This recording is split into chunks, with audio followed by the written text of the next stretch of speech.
Observamos varias, gracias, observamos varias cosas en común. En primer lugar, que ninguno de estos grupos actúa si no es con la complicidad y la anuencia del Estado, ¿no? Y esa quizás ya es una primera diferencia con relación a algunas de las organizaciones que están en Colombia. Los grupos en Venezuela no están disputándole el poder al Estado, no están allí en una posición de subversión del orden, no están en una posición de insurrección, están como parte funcional de lo que constituye el gobierno, ¿no?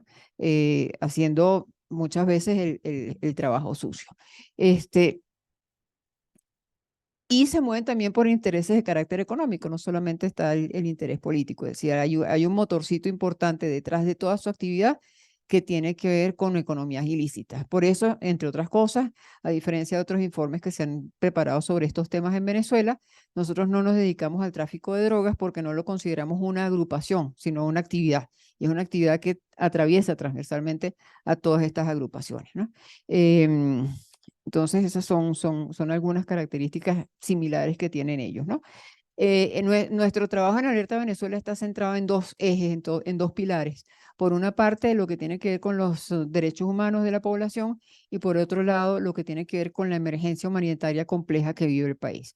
Entonces, este informe no es estos informes que se hacían sobre todo en los años 90 en Colombia, de aquello que llamaban los violentólogos, ¿no? Sino que está centrado en derechos humanos y en el tema de la emergencia humanitaria compleja. Entonces nos declaramos de una vez, antes de que alguien pregunte mucho, aquí los expertos en esos temas son ellos dos. Nosotros en Alerta Venezuela no manejamos a profundidad los temas de la violencia, ni los grupos criminales, ni nada por el estilo, sino que nuestro enfoque es cómo estas organizaciones están afectando los derechos de la población y cuáles están siendo las respuestas institucionales frente a eso, ¿no? En ese sentido, muy rápidamente, observamos que hay una afectación de derechos humanos de todo tipo, económicos, sociales, culturales, ambientales, civiles y políticos, en casi todos los estados del país, porque en casi todos los estados del país solamente identificamos dos estados donde no hay presencia con capacidad de gobernanza, ¿ya? Dos estados donde todavía parece que lo que priva es el golpe y el retroceso, ¿no? Pero de resto, esos dos estados son Nueva Esparta y Vargas, pero de resto conseguimos grupos con presencia y con capacidad de gobernanza y control territorial en el resto de los estados del país. Entonces, las afectaciones obviamente a los derechos humanos varían dependiendo del contexto porque son grupos oportunistas que van a estar pendientes es de cuáles son valga la redundancia, las oportunidades que le brinda el entorno geográfico para determinadas economías ilícitas. Entonces, bueno, obviamente en la frontera va a haber más contrabando, más tráfico de personas, más trata. En las zonas mineras la extracción de minerales, también con mucho componente de trata, afectación a las comunidades indígenas en todo lo que es su cultura, su medio ambiente, su territorio, pero eso obviamente no lo vemos en las zonas urbanas, donde por el contrario, quienes tienen más preponderancia son los colectivos armados o las megabandas, y en esos casos las megabandas y los colectivos también se dedican mucho a lo que es el microtráfico, por un lado, en cuanto a lo que tiene que ver con su aspecto económico, pero también en el caso de los colectivos, el control político de la población. Y ahí entonces vemos todo lo que tiene que ver con el sometimiento, con la representación, la represión a manifestaciones, la coacción a los votantes, el llamado voto asistido, que es un fenómeno que tenemos en Venezuela. El asistido es un, un eufemismo, o sea, está así en las normas, pero en realidad es un acompañamiento bajo presión de alguna autoridad o de alguna persona del partido, o incluso llegamos a identificar personas armadas del ELN dentro de los centros de votación. Eso llaman voto asistido, ¿no? Pero en todo caso, estamos hablando de otro tipo de afectación a derechos humanos. Pero en definitiva, como decía, hay afectación a todo tipo de derechos. Otra cosa que nos llamó la atención es que a diferencia de años o de décadas anteriores, donde los jóvenes sobre todo eran reclutados por la fuerza a estas organizaciones armadas de diferente tipo, hoy en día esa fuerza bruta no es necesario ejercerla. Ellos acuden voluntariamente, entre comillas, a causa no de la fuerza, pero sí de la violencia estructural que existe en el país, ¿no? Es decir, el pertenecer a cualquiera de estas agrupaciones y tener un arma ya me da respeto, ya me da un reconocimiento y también me da alimentos y me da una seguridad y una calidad de vida, entre comillas, que no me proporciona ninguna estructura institucional dentro del país. Entonces, eso en sectores, por ejemplo, indígenas, se traduce, entre otras cosas, en jóvenes muchachas que terminan siendo las compañeras de vida de los guerrilleros a cambio de la seguridad económica del plato de comida, del techo, y termina pues siendo una especie de una modalidad de sexo por supervivencia que se da entre muchachas indígenas y miembros del ELN, sobre todo en el estado de Amazonas se identificó eso, ¿no? Entonces, bueno, afectaciones hay muchas, tenemos también una situación fuerte en cuanto a lo que es el acceso a la asistencia humanitaria, y aquí hace falta hacer un paréntesis importante en eso de la lectura diferenciada de lo que es Colombia y Venezuela. Acá cuando se habla de algo humanitario, estamos hablando de derecho internacional humanitario, de lo que es las reglas que rigen el conflicto armado.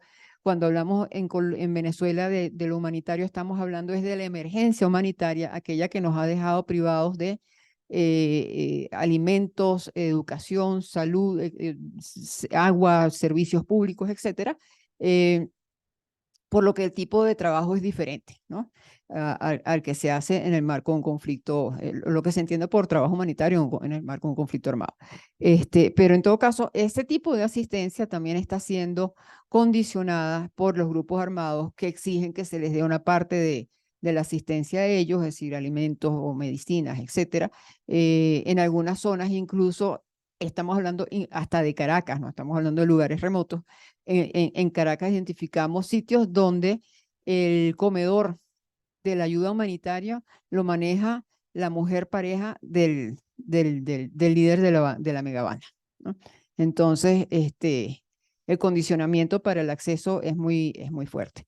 En definitiva, lo que vemos frente a esta situación, no voy a hacer todo el rosario de violaciones porque realmente es una cosa espantosa, de mente larga, pero lo que quisiera destacar de esto, bueno, perdón, una última cosa antes de pasar al siguiente punto, es que en el caso particular del ELN, una cosa que identificamos dentro de eso que decía que no están disputando el poder o la autoridad a quienes gobiernan el país, es que identificamos acciones de limpieza social por parte del ELN en al menos 4 estados del país. Eso significa que el ELN actúa en Venezuela no como un grupo subversivo, no como guerrilla, no como esas cosas que estamos acostumbrados, sino que allá es un grupo paramilitar más, ¿no?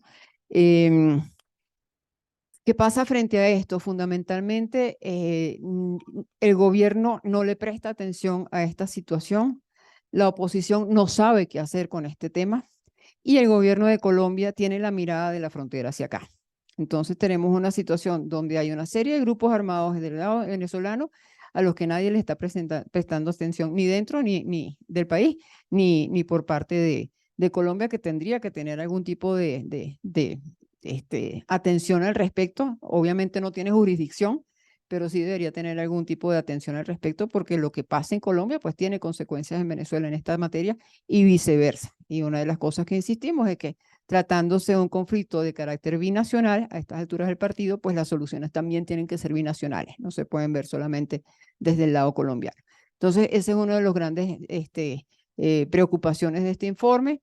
Lo que no nos imaginamos desde el momento en que lo que nos motivó a hacer el informe, lo que no nos imaginamos es un escenario de cambio de gobierno donde esta realidad pase desapercibida, ¿ya?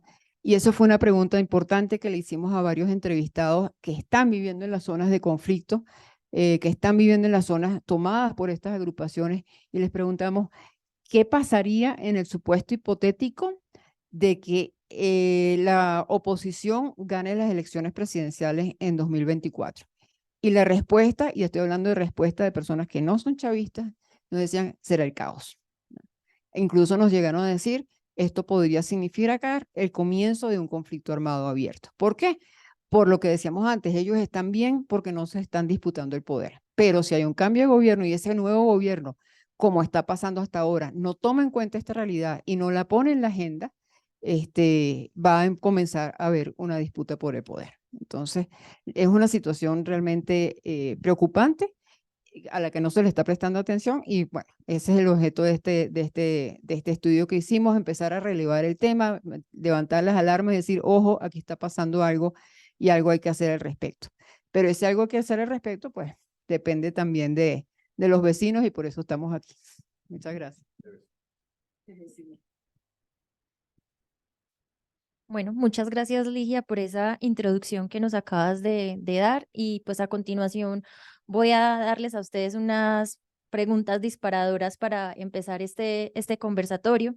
Entonces iniciaré con Diana preguntándole cómo pueden aprovecharse los hallazgos de esta investigación en espacios de reflexión e incidencia en Colombia. Y segundo, ¿podría la continuación de la iniciativa del presidente Gustavo Petro sobre Venezuela ser un espacio para avanzar en el manejo del tema? Bueno, pues muchas gracias por cogerme así a quemarropa. Bueno, primero les doy la bienvenida a De Justicia, que ya Ligia dijo que no solamente era la Casa de Justicia, sino la Casa de Alerta Venezuela, lo cual es cierto. De verdad nos alegra mucho poder generar un espacio desde el cual ustedes puedan trabajar y hacer este tipo de aportes y este tipo de reflexiones que creo que son muy valiosas no solamente para Venezuela, sino para Colombia y la región. Lo que está pasando en este momento en Venezuela es fundamental para entender la realidad geopolítica de la región, no solamente de Venezuela. Y creo que este tipo de análisis y de reflexiones fundadas en investigación empírica y fundadas en el análisis de la situación en las distintas regiones de Venezuela es muy importante para poder generar mejores insumos para abordar los debates sobre la situación en Venezuela, pero también sobre políticas como las de paz total, que seguramente más adelante vamos a discutir con Sebastián. Y en ese sentido, pues yo quiero empezar por felicitarles a los autores y autores por este texto, porque yo creo que es un texto que refleja un trabajo muy juicioso y refleja además una preocupación auténtica por la evolución reciente de la situación en Venezuela y por un aspecto que ha estado, como el nombre del informe lo indica, ausente del debate público y que ha estado por fuera, digamos, de los reflectores y por fuera del análisis más riguroso, tanto de la academia como de hacedores de política pública y como del debate público más general. Cuando yo leí por primera vez el borrador que discutimos en un seminario interno en De Justicia, pues realmente la primera sensación que tuve fue la de perplejidad. Hay muchos elementos en ese informe que no se debaten ni siquiera, que no aparecen en los medios de comunicación, que a quienes seguimos la situación en Venezuela eran absolutamente nuevos. Y en ese sentido, pues creo que esta doble dimensión que nos explicaba Ligia sobre dar cuenta de la presencia y sobre todo sobre la evolución de actores armados irregulares en Venezuela y la forma como actualmente tienen control territorial y ha aumentado en los últimos años ese control territorial, es algo que hay que poner de presente. Y aunque existen al respecto otros informes, creo que este logra algo muy importante y es poder dar cuenta de algunos de los impactos que esa presencia tiene. E impactos que para De Justicia son muy importantes porque son justamente impactos en materia de derechos humanos. Y esa segunda parte del informe, ese análisis sobre los impactos en materia de derechos humanos, creo que nos abre nuevas puertas y nuevas preguntas. Nuevas preguntas sobre, por ejemplo, qué es lo que está pasando a nivel subnacional en perspectiva un poco más comparada, ¿no? Como cuáles son entonces esos distintos repertorios de violencia de los actores armados irregulares en Venezuela con control territorial y capacidad de gobernanza, como los definen ustedes. Y eso cómo varía más a nivel regional y qué impactos específicos tiene en perspectiva de derechos humanos. Este informe como que abre la puerta y nos dice, claro que hay muchos impactos en derechos humanos, claro que hay que analizarlos y nos deja con nuevas preguntas sobre análisis adicionales posibles. Tú planteabas el ejemplo de las mujeres y el rol que juegan las mujeres. Ahí hay preguntas muy interesantes sobre la dimensión de género, sobre los impactos específicos en niñas y adolescentes y sobre cómo esto que en Colombia hemos denominado los enfoques diferenciales en el análisis de la violencia, pues también pueden ayudar a iluminar la experiencia venezolana. Y con esto entonces, para responder a las preguntas de Lina, pues creo que claramente esto hace aportes muy importantes para la investigación y reflexión en Colombia, no solamente en Venezuela, sino también en Colombia.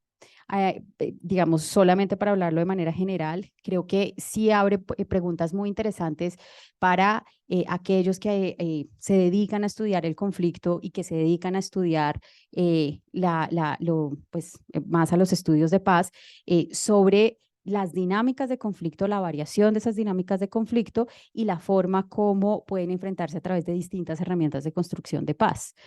Uno de los debates, por supuesto, que se han dado en Venezuela es justicia transicional o no justicia transicional para Venezuela. Y creo que este es un insumo muy importante para poder volver a la pregunta, ¿no? Y para revisitar esa pregunta en clave no solamente de las violaciones a los derechos humanos ocurridas en el contexto del régimen, sino también de estas múltiples vulneraciones a los derechos humanos que están ocurriendo a causa de la presencia de estos actores armados ilegales e irregulares. Pero también nos presenta nuevas preguntas para quienes trabajamos en temas de derechos humanos.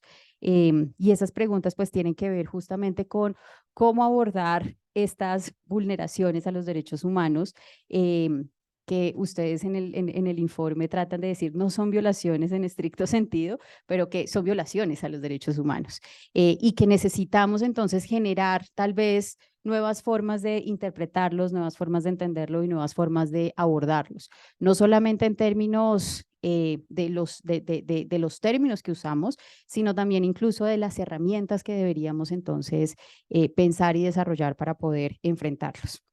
Y en relación con pues, las políticas en Colombia, como decía, pues es que este informe da muchos elementos para plantear en la discusión pública pues las relaciones que tiene esta situación en Venezuela con algunas de las políticas claves para este gobierno.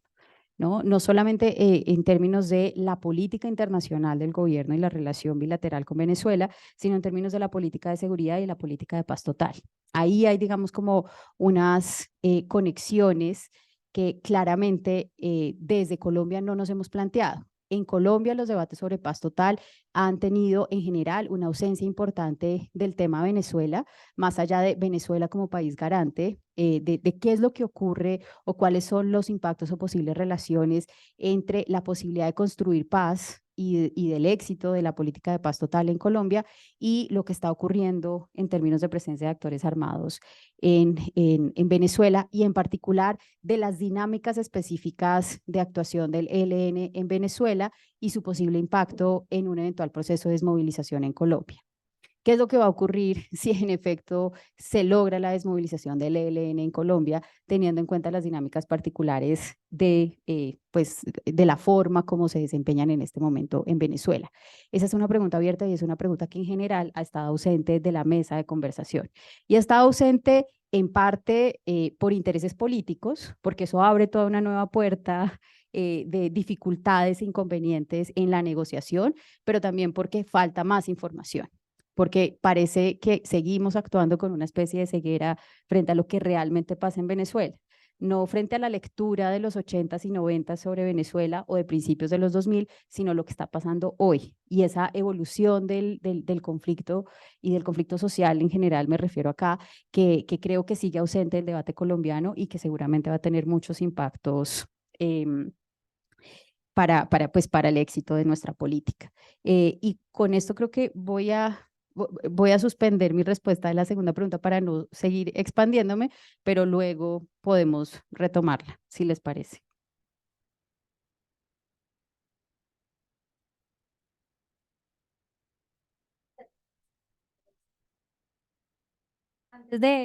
Antes de darle la palabra a Sebastián, quisiera saludar a Ricardo. Me excuso porque no te había dado la bienvenida. Ricardo también es otro de los autores del informe que estamos presentando hoy. Y me gustaría, Ricardo, que pues pudieras darnos algunas reflexiones también partiendo de los comentarios de Diana y sobre cómo ves también el rol de Colombia y de este nuevo gobierno frente a la tensión de este proceso de paz total y el restablecimiento de las relaciones bilaterales entre Colombia y Venezuela. Entonces te doy la palabra y enseguida pasamos a Sebastián.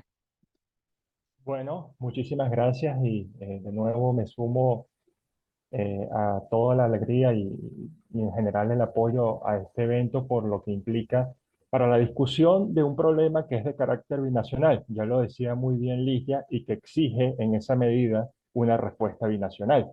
Eh, el tema de la presencia de conflictos armados irregulares en Venezuela es a su vez un elemento claro del agravamiento de la crisis política en el país. Y Diana lo comentaba también de manera muy clara, da cuenta de una situación geopolítica que permite también explicar y analizar en buena medida lo que pasa en Colombia, pero también en otros países, ¿no? Por ejemplo, el no abordaje de lo que implica la presencia de estos grupos dentro de las discusiones políticas, digamos, entre oposición y gobierno, pero entre gobiernos en sí, con el gobierno venezolano, da cuenta también de una omisión por parte de los estados en tratar temas que hacen a la garantía democrática, al gobierno democrático en general. Y creo que esto es importante mencionarlo porque los estados, de acuerdo con, desde que firmaron la Carta de la OEA, tienen un compromiso, una cláusula que por ahí se olvida mucho, que es la llamada garantía colectiva de la democracia, que se supone que ante situaciones que irrumpen el orden público o que generan, digamos, una violación masiva, grave en términos de derechos humanos, deberían generar mecanismos de respuesta a nivel internacional, entre los países para abordar esta situación, ¿no? Entonces creo que es importante, por un lado, entender que esta cuestión, ya, disculpen que tengo un poquito de bulla aquí atrás. Ah, listo. No, decía que esta cuestión, al mismo tiempo, nos da un elemento para entender que hay implicaciones latinoamericanas colectivas sobre este tema, como en algún momento, digamos, empezó a hacerlo la migración venezolana hacia otros países. Entonces creo que poner esto en perspectiva latinoamericana de entrada es fundamental.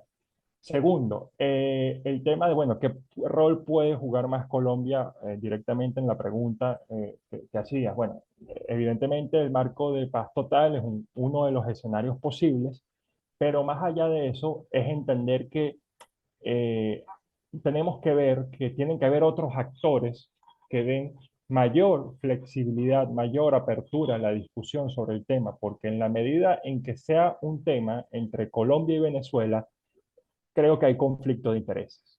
Hay conflictos de intereses, por un lado, porque Venezuela media en procesos de paz de Colombia y al mismo tiempo Colombia está llamada a mediar en situaciones de conflicto en Venezuela, en la crisis política, ¿no? Entre gobierno y oposición. Por lo tanto, reducir este conflicto entre dos países es un error, digamos.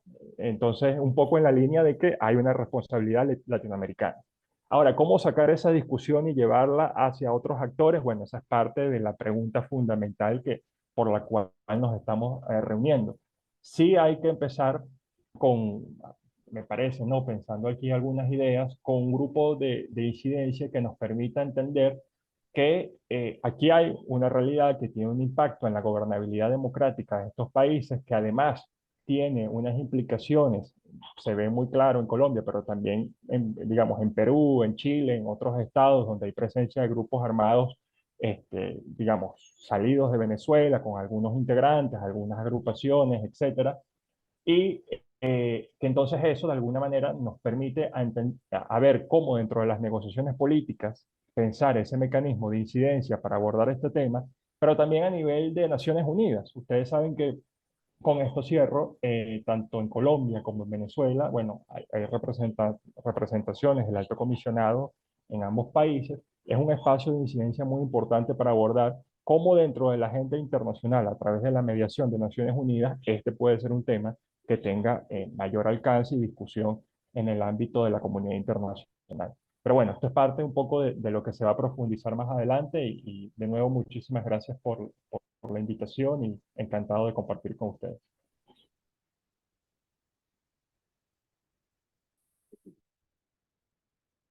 Muchas gracias, Ricardo. Entonces ahora le doy la palabra a Sebastián para que nos dé como sus reflexiones y su análisis frente a cómo ves o cuál es la relación, mejor dicho, entre la recuperación de la gobernanza en Venezuela y el proceso de paz total acá en Colombia. Bueno, pues muchas gracias por la invitación de Justicia, Alerta Venezuela, por todo este esfuerzo. Decir que para nosotros que estamos interesados en seguir estos asuntos, pues tener ya acceso a informes, 40 entrevistas hicieron, si no estoy mal, más o menos, tener acceso a información sobre Venezuela, parecería somos vecinos, en fin, parecería un poco más sencillo, más obvio, es muy difícil, y por lo tanto construir criterio, análisis, es muy difícil. Yo me acuerdo de algunos informes, Organized Crime, algunas otras organizaciones que han hecho trabajo, empiezan a alimentar una conversación y yo creo que es fundamental en este momento en lo que está pasando, proceso de mesa suspendida en México entre gobierno y oposición y por supuesto lo que está avanzando en paz total. Esas dos coyunturas, digamos, exigen tener mayor análisis, descripción del fenómeno. Siempre es bueno tener una buena descripción del fenómeno. Yo creo que apenas estamos dando puntadas de qué estamos hablando cuando estamos hablando de esta gobernanza criminal en la frontera, en Venezuela, aquí, allá. Entonces, intentar trabajo empírico, necesitamos sumar fuerza para hacer eso, para describir mejor. Pero en el caso del régimen venezolano, pues es difícil, hay mucha opacidad, entonces eso dificulta muchísimo la investigación.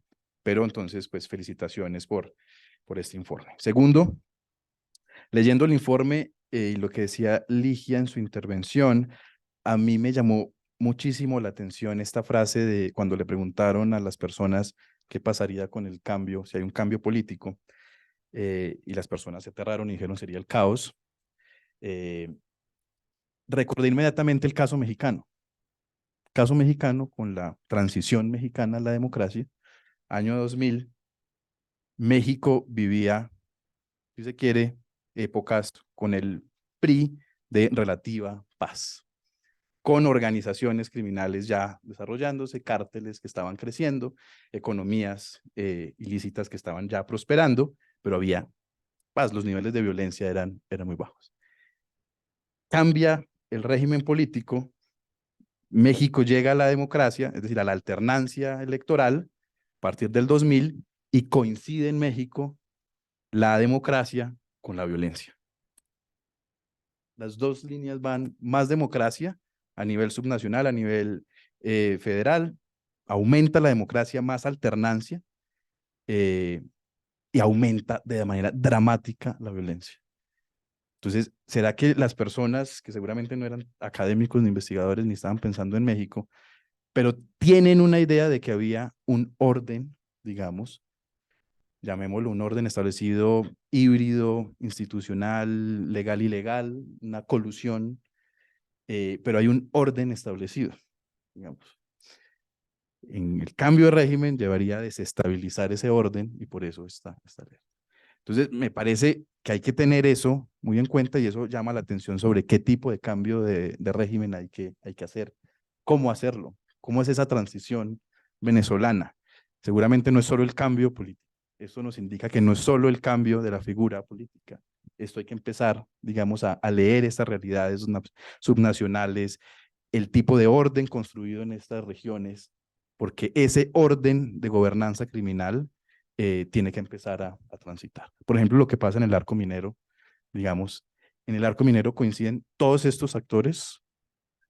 El ELN, en particular en el arco minero, es un regulador de la violencia en sintonía con componentes de las Fuerzas Armadas venezolanas. Y ahí hay un orden establecido. ¿Qué va a pasar con ese orden establecido? Es una pregunta para Venezuela en el proceso de negociación y es una pregunta para Colombia en el proceso de paz total. Si este actor, digamos, como el ELN. Pero ahí quiero agregar, digamos, un elemento, quizás, no sé si para complejizar un poco la cosa, pero por lo menos para agregar una descripción adicional sobre el fenómeno, que precisamente tiene que ver con el tema del arco minero. Lo que yo he podido, digamos, la información a la que he tenido acceso, algo de investigación desde nuestro instituto, nosotros sabemos que allí coinciden todas estas estructuras criminales, pero en particular las Fuerzas Armadas venezolanas tienen muchos intereses económicos. Este es el componente que quiero agregar, un poco en sintonía de que esto no es solo una descripción de los de las estructuras armadas, sino también del régimen político. Aquí, digamos, quiero agregar este componente. Coinciden intereses económicos de las Fuerzas Armadas venezolanas. ¿Por qué? Componentes de las Fuerzas Armadas venezolanas en coalición con esto que se llaman los pranes, ustedes también hacen alguna descripción inicial, que ejercen muchísimo poder en sintonía con estos componentes de las Fuerzas Armadas venezolanas, pero en particular para la extracción, digamos, de minerales. Ahí se reparten economías. Y el componente que quiero entonces sumar en particular es por qué los intereses económicos de las Fuerzas Armadas venezolanas. Y por qué ese interés económico es un espacio para la alianza criminal. Entonces, yo creo que tenemos que incorporar en el análisis el proceso de militarización y politización de las Fuerzas Armadas venezolanas. Porque lo que hemos visto en todo el régimen es un aumento de las funciones, pasando de funciones civiles de funciones militares a funciones civiles, económicas, de todo tipo. Las Fuerzas Armadas, la Fuerza Armada Nacional Bolivariana pasó, digamos, de ser una fuerza al servicio de la protección de la ciudadanía, defender, digamos, la ley, la soberanía, a defender la revolución. Es decir, se politizó. Ya no está subordinado solo a la ley, sino que está subordinado al líder. Y ese proceso de militarización y politización ha llevado a que, por ejemplo, tengamos una cosa que se llama, en una sigla rarísima, CAMIMPE. ¿Sí lo dije bien? Compañía Anónima Militar de Industrias Mineras, Petrolíferas y de Gas, adscrita al Ministerio del Poder Popular. Es decir, las Fuerzas Armadas venezolanas tienen, digamos, esta compañía para la exploración y explotación del arco minero. Es decir, son los militares quienes en la reestructuración del Estado venezolano tienen esta responsabilidad, estas funciones, este espacio, digamos, de la economía para la exploración y explotación del arco minero. Pero resulta que tienen esa responsabilidad, pero no tienen la total capacidad para hacerlo. El gobierno no tiene recursos para pagarles salarios dignos a las fuerzas de seguridad, les permite a los policías y militares de todos los rangos engordar sus ingresos con dinero sucio para mantener su lealtad. Es decir, eso abrió un espacio para que, ¿qué encontraron en el arco minero? Esta proliferación de grupos, ahí está el ELN, y participan en coalición en la explotación minera. Entonces, es un escenario absolutamente complicado, enredado.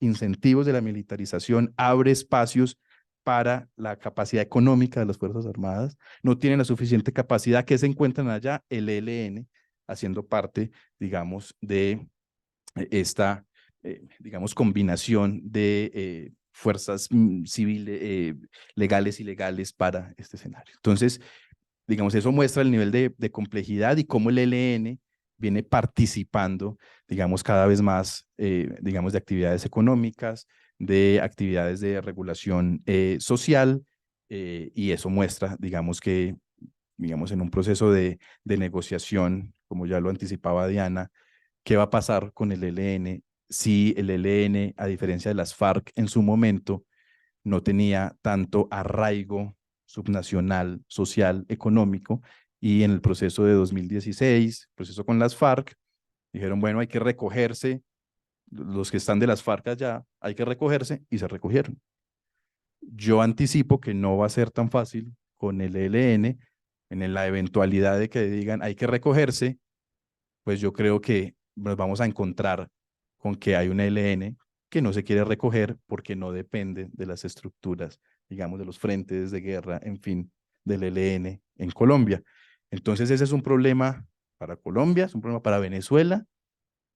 ¿Será que Venezuela, que es garante, país acompañante de este proceso, está anticipando de que en la eventualidad de que este proceso sea exitoso, no va a terminar Venezuela con una organización como el ELN allá instalada y fortalecida, y aquí en un proceso de paz que denominémoslo exitoso, en un proceso de reintegración, de desarme, en fin, pero allá el ELN?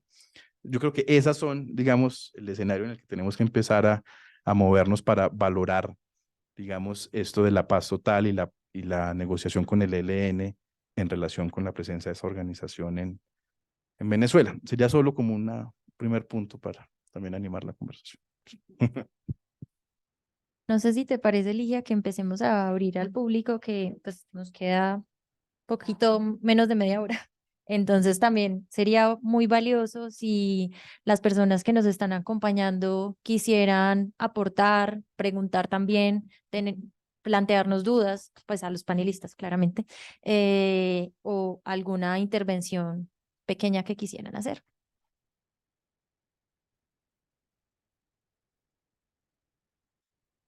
Bueno, primero que todo, muchas gracias. Siento que esto me abre un montón como el panorama, pero también me genera muchas dudas y me gustaría preguntarles, teniendo en cuenta pues esta problemática de que el ELN en Venezuela funciona como paramilitares, mientras que en Colombia está operando como grupo armado al margen de la ley. em, ¿Cómo funcionaría? O sea, si fuéramos el gobierno hipotéticamente, ¿hay posibilidades de hacer diálogos como entre los dos países? Y pues junto a esta pregunta viene la pregunta, ¿cómo esto ha pasado en otras partes del mundo? ¿O tienen conocimiento de que algo parecido pueda pasar y alguna posible solución? Porque me parece pues muy complejo, teniendo en cuenta pues la fuerza del Estado venezolano, cómo se va a sentar en una mesa, aceptar todo esto. O sea, me parece que son como 80 procesos de paz a la vez. Entonces no sé si se les ocurre como alguna idea y alguna forma de intentar solucionar esto. Y ya, mil gracias de nuevo. Mi nombre es Paula Valencia y soy investigadora de justicia de la línea de justicia transicional. Me gustaría recoger otras dos preguntas, si las hay, o alguna intervención, antes de darles la palabra a los panelistas que se están rifando el micrófono. ¿Alguien más quisiera?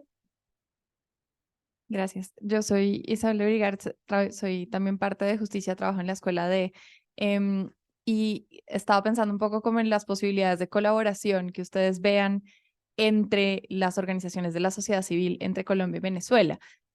Eso hace, por supuesto, parte del trabajo de justicia y de Alerta Venezuela, pero quizá un poco pensar, digamos, como qué dimensión de análisis aporta eso también para la interacción con esta dimensión, digamos, de los gobiernos y política más oficial.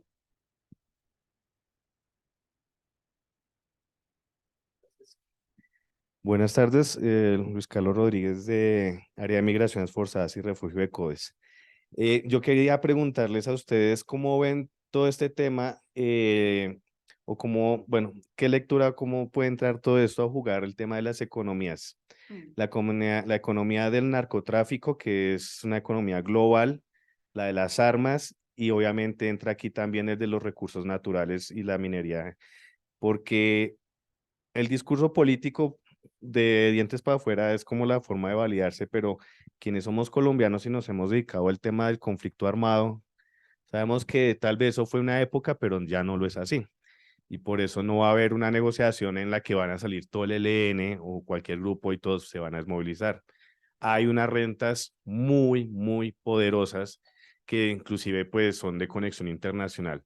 Pero para no ponerme yo a hablar de la pregunta, más bien quiero preguntar a ustedes cómo entienden ustedes este tema del narcotráfico, las armas y las economías de los recursos naturales. ¿Cómo entra eso ahí? Porque todo eso es la base como de para dónde se puede tirar un poco línea si es que se busca o se trata de encontrar algo de paz en porque esto no solo está pasando en Venezuela, sino en Ecuador, en México. Panorama es bien complejo. Hasta ahí. Gracias, David Gómez de Aula Abierta.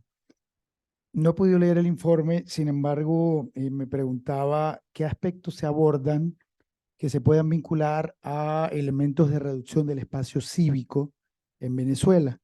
Espacio cívico que obviamente está muy amenazado por parte del gobierno, pero que ahora con la presencia de grupos irregulares, pues podría estar más aún amenazado.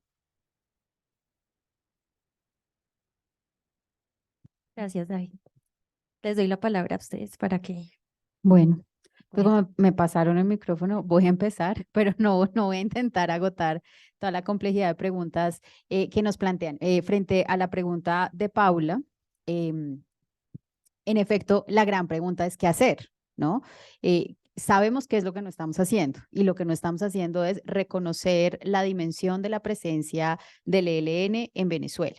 O sea, esta idea del ELN como un actor con control territorial en Venezuela no está presente en el debate colombiano. Como que está presente, sí, están en Venezuela, pero el rol que juegan específicamente allá no está. Y yo creo que el primer paso es reconocerlo y hacerlo parte incluso de las negociaciones, con todo lo difícil que eso sea y con todas las dificultades que genere en la negociación directa entre el Estado y el ELN. Porque si eso no es así, pues realmente, ¿qué es lo que estamos negociando? O sea, si no planteamos y no ponemos las cartas sobre la mesa, pues creo que la negociación tiene una dificultad adicional a las miles que tiene ya en este momento. Pero lo otro que planteas es, claro, en otros contextos, por ejemplo en África, pues era muy común también que los actores armados no fueran de un estado o que estuvieran solamente en un país, sino que tuvieran presencia más allá de las regiones, más allá de las fronteras. Esta idea de la porosidad de las fronteras y de la presencia de actores armados en distintas de ellas, entre otras cosas también por la configuración tribal, digamos, de algunos de estos países.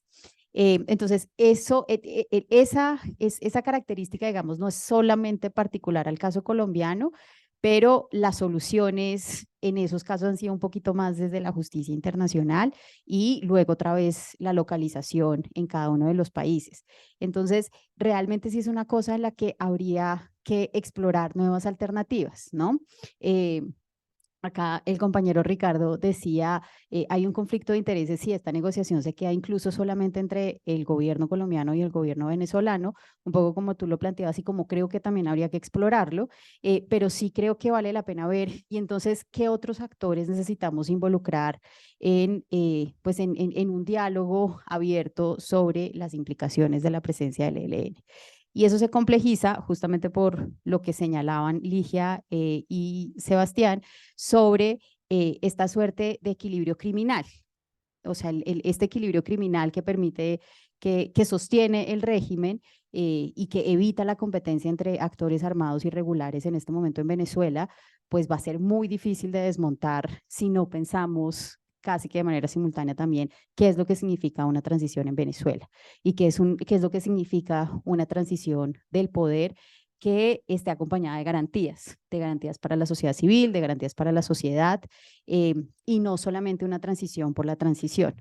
Y eso es algo pues que a pesar de las discusiones que se han dado que está profundamente atravesado por la desconfianza, sigue siendo un tema difícil y sigue siendo un tema en donde las alternativas no son muchas y toca seguirlas pensando. Lastimosamente, no es como que tengamos una solución mágica y no es un tema en el que pueda haber soluciones mágicas. Casi que la palabra complejo se queda corta para lo que esto significa. Y creo que esto se conecta con la pregunta del compañero del café, porque es que la pregunta por las economías ilegales, tanto en Colombia como en Venezuela, es una pregunta muy difícil. Primero, porque las economías ilegales hacen parte de las economías legales, porque es difícil separar qué es lo ilegal de lo legal después de tantos años en la que ha habido una suerte de inclusión de dineros del narcotráfico, tanto en la economía como en la política, y de otros mercados ilegales, pero en donde además la solución de las economías ilícitas o del componente ilícito de las economías no pasa solo por soluciones locales o soluciones nacionales, sino que tiene que ver con regímenes internacionales, ¿no? O sea, es muy difícil que transformemos la dinámica el mercado de drogas si no transformamos el régimen internacional de drogas y el régimen de prohibición. Y eso es lo que siempre hace difícil, como que ahí sí volvemos al problema de qué viene primero. El cambio del régimen, o sea, es muy complicado cambiar eso. Por eso digo, la palabra complejo se queda corta. Pero sí creo que toca avanzar en ese sentido. Sí creo que hay que empezar a pensar en reformulaciones de las políticas, tanto a nivel nacional como global, y además incluso hay que pensarse en cosas que parecen extremas, es decir, que se salen un poco de la caja con la que nos hemos pensado estos temas. El profesor Francisco Tumi es tal vez uno de los más radicales en pensarse estas cosas, porque él dice lo que hay que hacer es legitimar los mercados. O sea, si son mercados legítimos en las regiones porque la gente trabaja con ellos, por ejemplo el de la coca, pues lo que hay que hacer es reconocerlos como legítimos, un poco desbalanceando estas nociones que tenemos sobre qué es lo legal y qué es lo ilegal. Pero eso tiene también complicaciones legales, o sea, complicaciones un poco más normativas e incluso complicaciones sociológicas, por lo cual para mí no es la opción, pero está bueno discutir también esas opciones que parecen un poco más radicales. Lo voy a dejar ahí para, después puedo retomar, pero les va a pasar. Gracias, Diana. A ver, yo también voy a hacer saltar por varias de las preguntas. Ricardo estaba prevenido el debate para tomar la palabra con las preguntas que tienen que ver con sociedad civil y organizaciones entre Colombia y Venezuela, ¿no? Paola, nosotros en el curso de la investigación, una de las personas que entrevistamos fue, no debería decir el nombre, pues se supone que no íbamos a decir nombres, pero no importa, él es una persona reconocida y el aporte fue académico, Steve Hedge, que trabaja también en el instituto. Y yo le preguntaba eso concretamente, o sea, ¿cómo se ha trabajado, sabiendo que este no es el único lugar del planeta donde sucede, ¿no? ¿Cómo se ha trabajado esto en otras latitudes? Él vivió y trabajó mucho tiempo en el Congo y yo más de una vez he comparado el sur de Venezuela con el Congo, ¿no? Entonces le preguntaba eso y la respuesta no fue muy entusiasta que se diga, pero sí hablaba de algunas propuestas que se han venido desarrollando que tienen que ver con el desmantelamiento gradual de estas estructuras, que obviamente no puede ser ni de la noche a la mañana, ni de la cabeza a la base, sino un poco con todas las salvedades y reservas de este tipo de comparaciones que nunca son muy felices, un poco similar precisamente al tema de la sustitución de cultivos, ¿no? O al tema que se está dando, por ejemplo, ahorita en el Bichada con relación a la sustitución del oro por el turismo, ¿no? Es decir, como yo decía antes, buena parte de la carne de cañón, porque eso es lo que son estos muchachos, de estas estructuras, o sea, los niveles más vulnerables de esta población están allí porque no tienen ninguna otra alternativa, ¿no? Entonces, uno de los problemas que vemos en Venezuela es que las pocas veces que ha habido una reacción, una acción reactiva realmente por parte del gobierno hacia este tipo de situaciones ha sido la del delincuente que golpea y corre, ¿no? Es decir, el Estado entra a una comunidad, mata 4 o 5, destruye unas cuantas casas, se lleva detenidos a los que no son y después se retira, ¿no? Pero no hay una recuperación del espacio. No hay una recuperación de ese territorio que ha sido tomado porque se ha favorecido que esa toma se realice, ¿no? Entonces, la palabra complejo se queda corta, pero en todo caso creo que es una combinación de eso, o sea, de la recuperación del espacio, pero a través de un mecanismo que permita no solamente la recuperación del espacio para el Estado, sino para la población, ¿no? Donde la gente vea que realmente hay alternativas aceptables de vida, ¿no? Que no es fácil, no, pues no es fácil. Y lo que nos decía Steve es que en otras partes del mundo se han hecho intentos, algunos más o menos han avanzado, otros han sido un fracaso, pero yo creo que de nuevo ahí es importante lo que decía Ricardo, que esto no se puede hacer tampoco ni siquiera, no lo puede hacer Venezuela solo, no lo puede hacer Colombia solo y no lo pueden hacer los dos juntos tampoco. Esto requiere también una intervención de carácter internacional. Y ahí rápidamente brinco a otra investigación que hicimos el año pasado en la Alerta de Venezuela, donde lo que vemos es que la respuesta de Naciones Unidas ha sido tímida, ha sido extremadamente cautelosa, y si eso se mantiene así, pues simplemente no vamos a tener ninguna posibilidad de progreso. Mientras tengamos un secretario general que está midiendo su prestigio y su capacidad de éxito y de fracaso, no vamos a avanzar mucho porque necesitamos medidas mucho más audaces que eso, ¿no? Entonces ahí tenemos un gran reto. Y se me olvidó lo que otro que iba a decir, así que paso el micrófono. No, eso le queda claro. Ricardo, no sé si tú quisieras antes de darle la palabra a Sebastián intervenir ahí con sociedad civil o luego de Sebastián. Yo puedo intervenir de una vez, así no pierdo el orden un poco de las ideas, ¿no? A Perfecto. ver, con el tema de la sociedad civil, claro que es un componente presente dentro del informe, en la medida en que comenzamos a identificar distintos actores afectados por la acción de grupos armados irregulares. Eso está señalado ahí y se ve en distintos derechos, ¿no? Tanto en derechos de participación política, digamos, en coyunturas electorales, movilización, protesta, etcétera, como también, digamos, en el contexto, bueno, incluso fuera de la vida cotidiana, en el sentido de que también ha habido persecuciones, delaciones, algún tipo de intimidación, actores políticos diversos, pero también personas públicas se identifican defensores, se identifican pues algunas otras personas que por su activismo han en general sido afectados o que tienen un mayor impacto o probabilidad de ser afectados dada la presencia de estos grupos en los territorios. Es bueno la idea que se plantea de seguir profundizando cómo el accionar de estos grupos armados es un elemento de cierre del espacio cívico. Creo que esa relación hay que seguir trabajándola y es bueno el planteamiento que se da ahí de parte de la audiencia. Es interesante porque en cierta medida también da cuenta de que no solo la represión viene del gobierno, sino de otros actores que de alguna manera están apoyados, sustentados por el gobierno. Bueno, eso por una parte, ¿no? Segundo, con el tema de las relaciones Colombia-Venezuela a nivel de organizaciones, creo que hace falta así como puede ser una alianza de seguridad pública en la frontera con perspectiva de derechos, ¿no? Porque muchas veces lo que hay al interior de los gobiernos frente a los grupos armados irregulares es una perspectiva de seguridad nacional. Eso lo sabemos nosotros. Entonces, claro, eso implica más violaciones de derechos humanos, militarización de fronteras, etcétera, ¿no? Con los costos que eso tiene. Por lo tanto, creo que digamos, entre sociedad civil colombiana y venezolana, por supuesto, hay un punto de encuentro en el discurso de derechos humanos y al mismo tiempo creo que el rol clave que puede jugar la sociedad civil conjunto es esta tarea de involucrar a terceros actores, ¿no? Lo que hemos venido hablando. Yo creo que meter a Naciones Unidas en el juego, en la ecuación, es muy importante, dado la presencia de ambas oficinas en ambos territorios.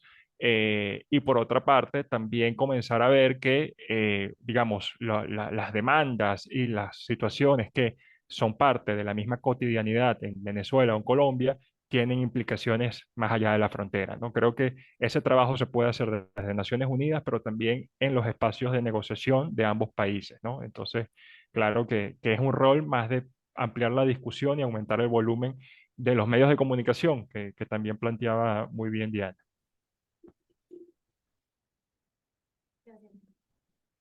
Gracias, Ricardo. Sebastián.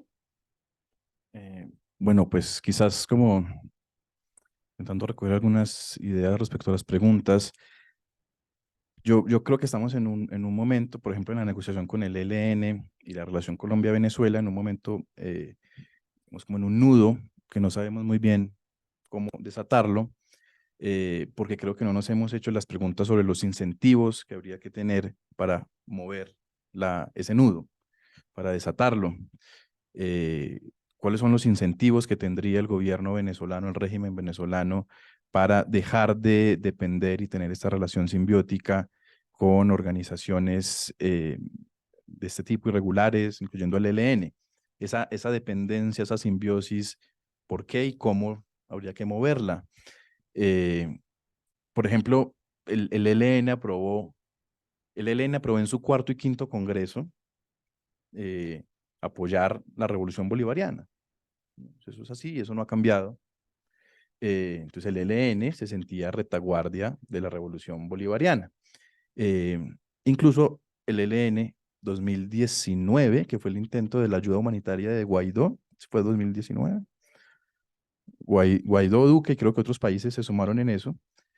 Cuando eso estaba ocurriendo, el ELN se reunió y aprobó un plan de acción para una posible invasión de Venezuela. Pensando en Estados Unidos, en fin, no sé. Y que eso era caballo de Troya para este ejercicio. Y el ELN se reunió y aprobó un plan que incluía acciones específicas de frentes de guerra si esa eventualidad ocurría. Bloquear entradas Colombia-Venezuela, trochas, en fin, atentados a oleoductos, en fin. Es decir, eso muestra que hay percepciones, lecturas, incentivos. El gobierno venezolano tiene, digamos, una relación simbiótica. El ELN encuentra, digamos, una simbiosis con ese gobierno. Entonces, ¿cómo movemos eso? Yo siento que el gobierno colombiano, por ejemplo, está pensando que quizás esa dependencia ya empieza a ceder, ¿sí? Y que quizás, digamos, este proceso colombiano con el ELN coincide con que esta dependencia empieza a ceder por el cambio de percepción que tendría el régimen venezolano. No sé si eso sea así o no, por lo que está cambiando, por lo que está pasando en la región, quizás una nueva ola de gobiernos de izquierda. Ya Colombia, por primera vez, no es a la percepción de Venezuela la punta de lanza de Estados Unidos con gobiernos de derecha. Tenemos un gobierno de izquierda, ya como ese temor respecto a la frontera empieza a ceder. Entonces el ELN deja de ser, digamos, esa estructura que podría ser retaguardia entre esa alianza Estados Unidos-Colombia. Esas percepciones hay que empezar, siento yo, a moverlas y que esto constituya hechos y realidades para que los actores se muevan, pero estoy de acuerdo en que esto no es una cosa solo entre los dos países, sino que esto tiene que ser una cosa de la región y con otros organismos. Entonces, Paula preguntaba, esto es muy complejo, pero yo creo que hay que entender los incentivos allá y los incentivos acá y empezar a moverlos, incluyendo al ELN. Y para terminar, pues yo creo que estamos en un escenario aquí en Colombia, estábamos en la discusión de qué le aplica a las organizaciones criminales, qué le aplica a las organizaciones rebeldes, como esa discusión colombiana. Pues entonces, ¿qué es el ELN? Entonces, si estamos diciendo que el ELN es una organización rebelde en Colombia y criminal, en fin, o paramilitar, pongámosle el apellido que sea allá, ¿qué le aplica al ELN? O son dos ELN y le aplican dos cosas, o creo que, digamos, esas son, Diana decía, no se están haciendo esas preguntas, no las estamos haciendo, ¿sí? Entonces, pues como que muy local, pero hay que incluir una visión binacional y coincido en que esto no es solo actores, y ahí conecto con la pregunta de las economías, creo que estamos todo el tiempo machacando actores, economías, porque ya es como repetido, salen actores, pero permanecen las economías de todo tipo. ¿Qué transición de las economías vamos a empujar en Venezuela, Colombia? Es muy importante. Bueno, dejaría hasta ahí. Bien. Tenemos 3 minutos para 2 preguntas máximo. Preguntas. Buenas tardes, mi nombre es Ángela Triago, no pertenezco a ninguna organización, soy un ciudadano de a pie y no estoy muy embebida en el tema, pero mi pregunta es, ¿no será que el gobierno colombiano no quiere tocar este tema de estas bandas organizadas infiltradas en Venezuela para garantizar el éxito de la paz total aquí en Colombia y que Venezuela sea un desahogo para estas organizaciones y a su vez el gobierno de Venezuela las utilice como un medio de control social?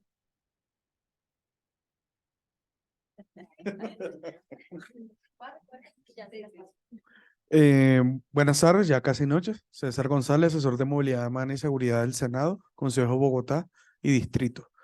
Hay que entender también un punto que no generaba una conversación que temprano la tuvimos con la profesora Ligia, que estas organizaciones se han convertido en empresas.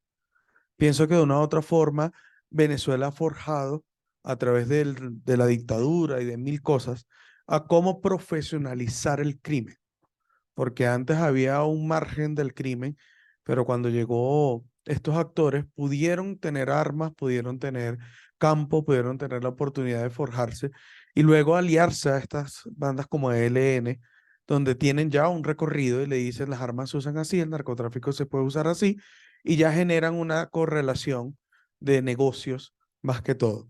Y lo vemos con la exportación de bandas que eran técnicamente pequeñas en Venezuela, fueron analizando el mercado colombiano como por lo menos las dos icónicas, el Tren de Aragua y los Maracuchos acá, donde lo que hicieron fue un estudio de mercado de decir cuál es el portafolio que yo ofrezco y en qué puedo funcionar.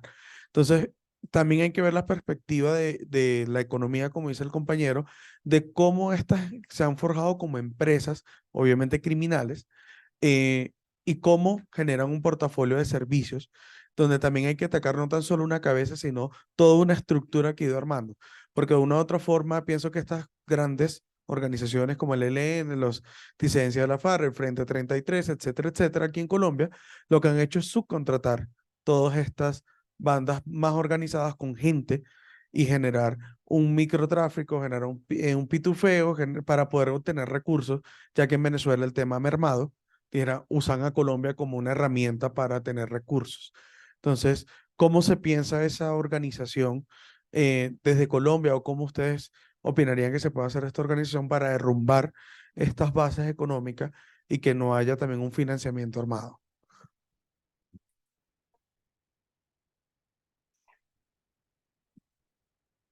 Carla Velasco de Aula Abierta. Dos preguntas muy concretas. Uno, hablabas de las Fuerzas Armadas y sus intereses. ¿Qué papel juega la gran corrupción en Venezuela con estos grupos paramilitares o armados? Y dos, específicamente, ¿cómo estos grupos han apoyado o influyen en el tema de la migración venezolana a otras latitudes del mundo?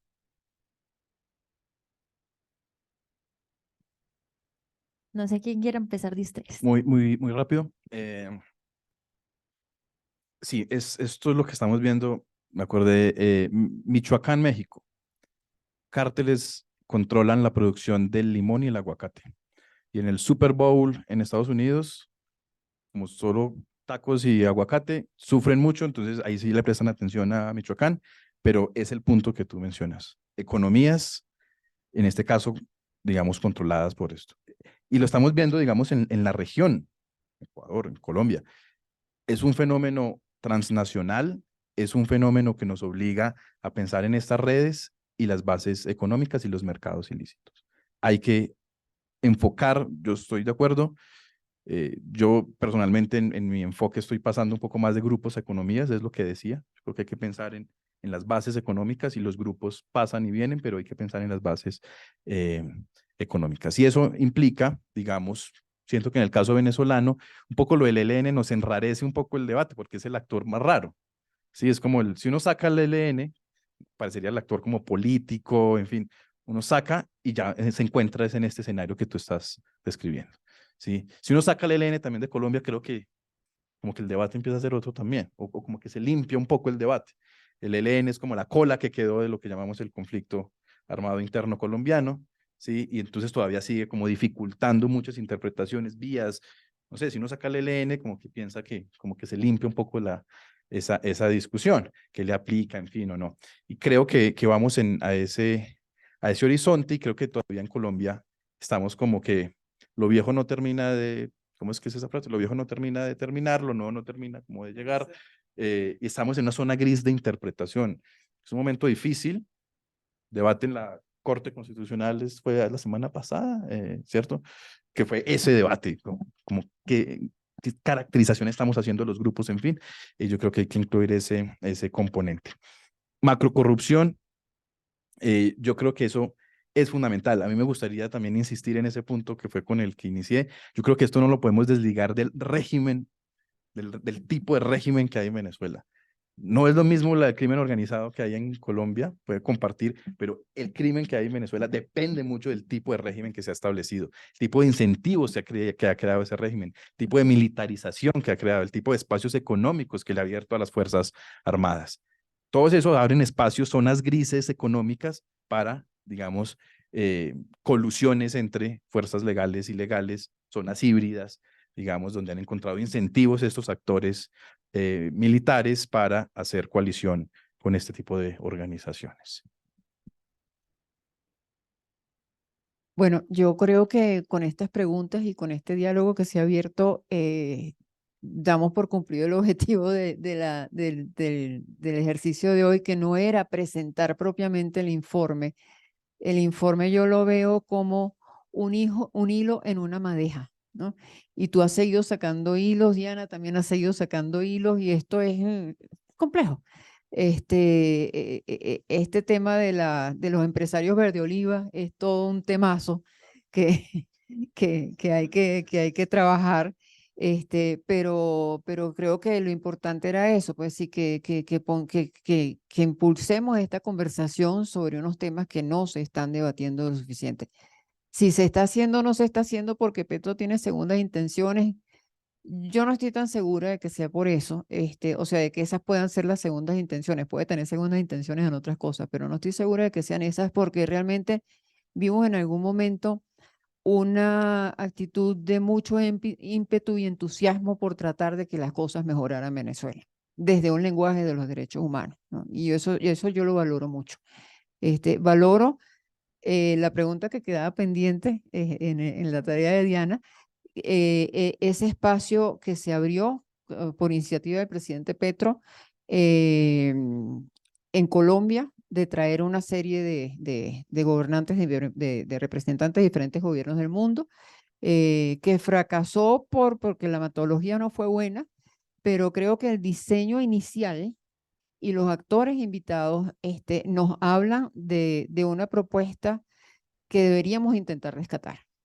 ¿En qué sentido? Y esto nunca lo había dicho públicamente, solamente en privado, ahora queda grabado, y no lo quería hacer para no darle malas ideas al gobierno de Maduro, pero en todo caso aquí estamos. Y es lo siguiente, si nosotros vemos la composición de esa reunión, fue mucho más favorable a la oposición que al gobierno venezolano, ¿ya? Es decir, ahí estaban los grandes aliados de la oposición venezolana. Estaba Estados Unidos, estaba Canadá, estaba Reino Unido, estaba Francia, en fin, todos. No estaba Cuba, no estaba Nicaragua, no estaba China, no estaba Rusia, ¿no? Entonces yo creo que esos son elementos importantes. La oposición estuvo aquí, ¿no? No estuvo dentro de la sala, pero estuvo en los pasillos y habló con todos. Desayuno, almuerzo y cena, ¿no? Entonces creo que a eso voy cuando digo que puede ser que haya otras agendas detrás de la mente del presidente Petro, pero en ese aspecto no creo que podamos decir que, bueno, que hay una especie como de convalidación del ELN allá, porque puede ser útil para ciertas. Yo creo que allí sí ha habido un interés legítimo, que lamentablemente gente como Benedetti lo echó a a la basura, y después cayó él mismo allí. Pero en todo caso, creo que todavía deberíamos de hacer un intento de rescate de ese tipo de espacios, por lo que decíamos antes, porque este es un problema que no lo puede resolver ninguno de los dos países, ni los dos países juntos, ¿no? Y ese era un espacio donde podía avanzarse en ese sentido, ¿no? Lo otro es que sobre el tema de la migración que decía Carla, sí, son grupos que, como decíamos antes, sí, tienen una visión, como todas las economías ilícitas, oportunistas, ¿no? ¿Cuándo comienzan a salir los grupos armados, los grupos delictivos, mejor dicho, de Venezuela? Bueno, cuando en Venezuela no se puede hacer secuestro porque no hay billete, ¿no? Entonces tienen que buscar irse a otros países donde puedan seguir haciendo su actividad delictiva porque en Venezuela simplemente se desapareció el efectivo y nadie le va a dar un cheque a un delincuente, ¿no? Nada que sea rastreable, ¿no? Una transferencia bancaria. Entonces, lo mismo ha pasado con la migración, es decir, ahí hay una visión oportunista frente a la necesidad de una cantidad de personas que quieren salir, que necesitan hacerlo y bueno, caen en manos del tráfico y ellos se han dado cuenta de que el tráfico es un buen negocio, ¿no? Porque no hay que esconderlo, ¿no? A diferencia de las drogas, tú no los tienes que esconder, no pasan por un detector, ¿no? Pasan frente a la nariz de todo el mundo, ¿no? Entonces, un poco lo que pasaba con la gasolina también hace algunos años, pues, que mucho más lucrativa que incluso es en algunos momentos que las mismas drogas. Entonces, allí los retos son enormes. Yo creo que el trabajo que ha hecho, por ejemplo, Bram Eus, desde Crisis Group en esa materia es un trabajo bien valioso e importante, que es rescatar precisamente lo que tiene que ver con las vulnerabilidades de las personas que no saben el territorio en el que están entrando. Porque para mucha gente en Venezuela la paz de 2016 ya terminó con el conflicto en Colombia, entonces llegan aquí y se meten, qué sé yo, ¿cómo es que se llama lo que está al lado de Montería? Se van para Montería y se consiguen con un panorama que no se imaginaban, ¿no? O se van para el Chocó, se van para otros sitios que no saben que están dominados por determinados grupos, ¿no? Entonces, sí, la migración está expuesta también a estas situaciones. Y en el grupo, en el trabajo hablamos de 3 factores, hablamos de desplazamiento interno, hablamos también de la migración, y hablamos de los que ya están asentados fuera del país también. O sea, son muchos los factores que intervienen por parte de estos grupos en lo que es las personas que están en un proceso de movilidad. Bueno, yo coincido con la respuesta a la primera pregunta de Ligia, pero voy a añadir un punto adicional y es mi lectura de la paz total es una política que viene de buenas intenciones y que se funda en unas intuiciones más o menos razonables de por qué los procesos de paz en el pasado en Colombia no han funcionado, pero con una lectura incompleta de las características y los problemas de los factores que contribuyen a la perpetuación del conflicto en este momento en Colombia. Es como que sí, en efecto, los procesos de paz han tenido problemas que este proceso intenta resolver, pero con una lectura incompleta del conflicto, cómo funciona hoy. Y eso tiene muchos problemas en la implementación de la política y en el diseño mismo de la política, casi que en la conceptualización. Por ejemplo, no tomar en cuenta los incentivos. O sea, realmente no estamos pensando una política que se piensa en los incentivos que tienen los actores armados para alzarse en armas y para seguir alzados en armas. El único incentivo que realmente está ofreciendo es reducir, o sea, pasar a la legalidad y reducir sanciones. Eso no tiene mucho sentido cuando nos enfrentamos a un tema de economías ilegales tan poderoso como el que tenemos en Colombia. Entonces, ese es un tema, por ejemplo, pues que está ausente del diseño y que genera un problema de conceptualización de fondo del mismo. Dicho eso, creo que Petro sí tiene una buena intención y ha tenido una buena intención con la política. Yo sí creo que él quiere pacificar Colombia y por eso se ha pensado tanto los temas de política de drogas a nivel internacional y ha querido liderar, digamos, como algunos debates sin mucho éxito y sin mucho seguimiento, es decir, como con una buena idea pero con una implementación pobre, y ha incluido también dentro de su agenda el tema Venezuela. Y yo creo que ahí también ha habido una buena intención, no la intención de pasemos el problema a Venezuela, sino más bien la intención de abordemos esto en una perspectiva más bien regional y abordemos los temas de Venezuela también desde una perspectiva de derechos humanos. O sea, los derechos humanos sí estuvieron muy presentes, digamos, en la cumbre de Venezuela, a nivel discursivo, al menos. Y el reconocimiento de la oposición también estuvo muy presente en ese momento. Entonces, yo sí creo que hay una serie de buenas intenciones ahí, pero con una ejecución un poco más pobre y con falta de seguimiento, mucha falta de seguimiento. Y yo sí creo que ahí, digamos, hay como una desconexión entre lo que quiere lograr y lo que efectivamente está haciendo para lograrlo. Y lastimosamente esa es una realidad que se repite en distintos aspectos de la política. Y en todo esto, el gran ausente es la migración. O sea, nuestra política migratoria en este momento, pues está en el olvido y en eso nuestro equipo internacional, digamos, sí ha hecho mucho énfasis en, bueno, ¿y en dónde está la política migratoria que dejó de tener centralidad en la política de derechos humanos de este gobierno? Y ahí nosotros pues seguiremos insistiendo en esto tiene que ponerse sobre la mesa. Y voy a cerrar con una invitación para Alerta Venezuela o para quien quiera hacerlo. Yo sí creo que nos falta estudios mucho más sólidos sobre la relación entre estos grupos armados y la institucionalidad y el sector político, porque eso todavía no existe. O sea, cada vez más entendemos a los actores armados irregulares de Venezuela, pero aún no esos distintos vínculos que tienen con la institucionalidad. Y una cosa que aprendimos en Colombia muy bien después de los estudios que dieron origen, digamos, como a todo este tema de la parapolítica, es que eso hay que analizarlo en concreto. Hay que ver cuáles son las distintas cadenas, los distintos tipos de relación, esos distintos vínculos que existen, porque si uno no los identifica en concreto y en el contexto, pues va a ser muy difícil desarmar esos aparatos de poder que de hecho se han apoderado, digamos, como del contexto colombiano, pero también venezolano. Sé, Ricardo, si quieras cerrar con alguna reflexión.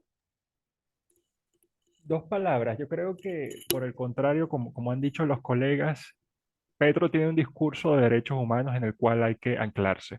No solo habla de derechos humanos para el enfoque de Venezuela, y lo repite en las conferencias, digamos, en los espacios de país facilitador en el cual participa, también está dando propuestas concretas al gobierno venezolano. Pidió que regresara por lo menos al sistema interamericano. Eso es algo valioso y lo hizo público, digamos, se coló en los medios. Petro visitó hace 2, 3 días a la Corte Interamericana de Derechos Humanos también. Digamos, es algo donde él muestra su compromiso con la institucionalidad de derechos humanos porque él mismo ha sido beneficiario directo de lo que es el sistema interamericano. Yo creo que ahí sí tiene una posición institucional que vale la pena rescatar y trabajar, y en la cual, en esta idea de ir ampliando la discusión, las ONGs colombianas, venezolanas, pues en alianza pueden trabajar para fortalecer, ¿no?, esa perspectiva de derechos humanos que el propio gobierno ha promovido.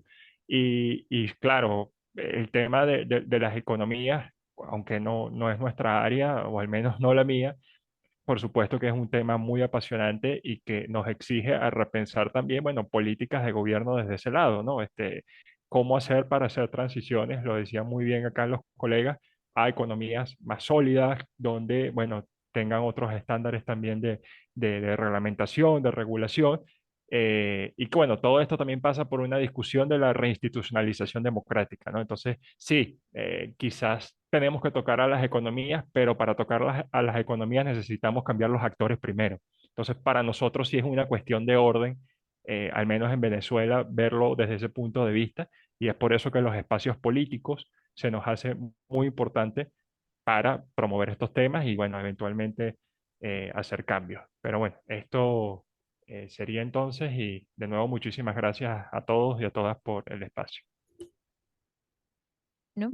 Muchas gracias a todos y todas por acompañarnos. Yo creo que queda mucha tinta en el tintero y para seguir trabajando sobre estos temas.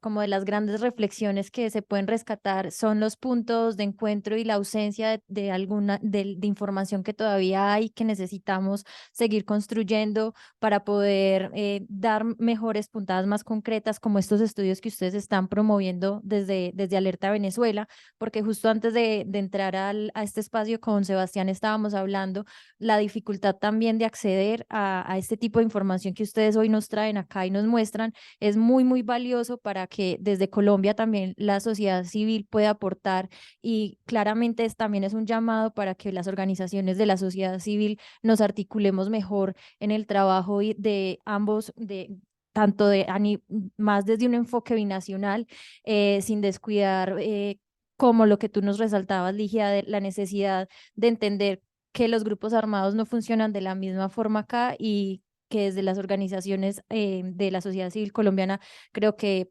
desconocemos también mucho eso y apenas nos estamos haciendo estas preguntas que hoy ustedes nos trajeron para seguir reflexionando al respecto. De nuevo, muchas gracias a todos y todas. Lastimosamente ya vamos a cerrar la oficina para no alargar la estadía de don Néstor acá, entonces me excuso por tener que decirles que nos tenemos que ir, pero